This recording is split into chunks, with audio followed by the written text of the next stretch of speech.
Hey guys, welcome to the shop. I'm Fred. So this episode is going to be another few updates. Making headway with making some more room in the garage here. As you know, I've got stuff all over the place. So I finished off this heavy-duty steel work table. This was 3" by 6" 1/4" thick. Put some heavy-duty casters on. I'm just waiting for the checkerboard plate to go on top, and I did manage to finish my new welding cart. I just got a few things that I have to add to it. I need to put a little panel behind there where all the welder plugs will plug in, and then I'm going to make a little remote in the front so I can turn each individual welder on and off, because what I have to do every time is reach behind there, try to find the switch, and bingo, turn it on. So I'm just going to make a little remote panel, and it'll have a few 35, 40 amp contactors in there. I'll leave all the switches on, and then I'll be able to turn on and off each individual welder. There's no way I can turn them all on because I'm only running a number 10 main cable to the box, so that gives me allows me to run up to 30 amps.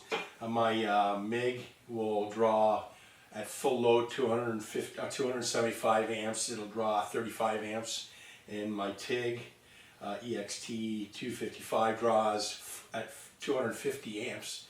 Will draw 35 amps as well. So I'm within my limit. I've been using that number 10 wire forever. It hasn't overheated, so I'm pretty happy about that. So, and then I'm going to have my plasma cutter and my water cooler in here. That'll get that off the floor, water cooler, and everything in the bench here. I'll give you a couple shots of where I put it. I'm going to have all my bottles in here, all 3 bottles, my spare argon, my CO2, and my large T-size argon bottle as well.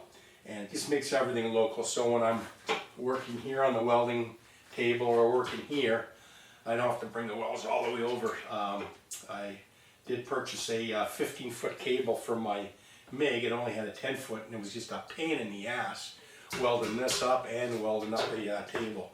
I got a few extra toys there. I bought one of those Sharpie tungsten grinders, and I'll give you shots of that, but you can see it all over. It's all over the YouTube and Instagram. Everybody's got one. It's not a heavy-duty grinder, but it is nice to have that. Stick the electrode in, turn it a few times. She's nice and sharp, ready to go. So, but anyways, let me give you shots of the new welding tape, or excuse me, welding cart, and we'll come back. All right, hang in there. Okay, guys, this is the new welding cart. I still have to move all my nut and bolt assortments over a little bit. I'll have to find a place for those, or move the shelf up and then be able to slide the cart. It gives me an extra 6 inches, so I won't have this little bit of overhang between the bench or the welding table and my cart, which will be nice. I can move it towards the compressor a little bit, move my mechanic's chest over a little bit as well, another 6 or 8 inches. I might upgrade my compressor to a stand-up compressor. That gives me an extra bit of room. I can shave off another 4 feet. But for now, I just want to get this rig here, where there's my MIG, my TIG, and the water cooler at the bottom on here. And then I have my plasma cutter, my Hypertherm on the floor there. I'd like to get that all on there. And that'll give me all the room in the back there, where I can either move that toolbox to the back, and I have a rolling cart with all my welding consumables here. It's got all my different cups and whatever have you. That'll stay as is, that side of the garage, but then at least I have all that much room to the back, which is going to be really cool. So maybe I can add more tools. Anyways, yeah, so that's it, guys. There's that heavy duty table. That's a 3 by 6, 1/4" thick. Thing weighs about 400 pounds. Put everything on casters.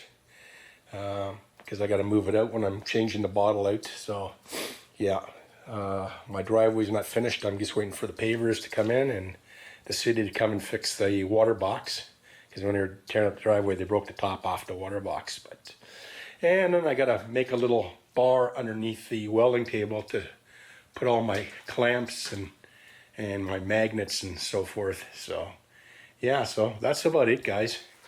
Yeah, so I'll have all that room in the back there, and all this can be moved over another 8 inches, so I'll have plenty of room to for the new cart, adding all the bottles.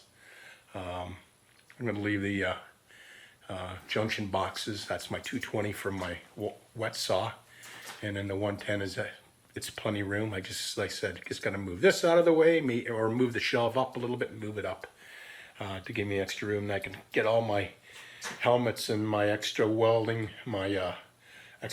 hoses and TIG torches. That's my new CK Worldwide Flex head, and then I have a another not from Weldcraft. This was called a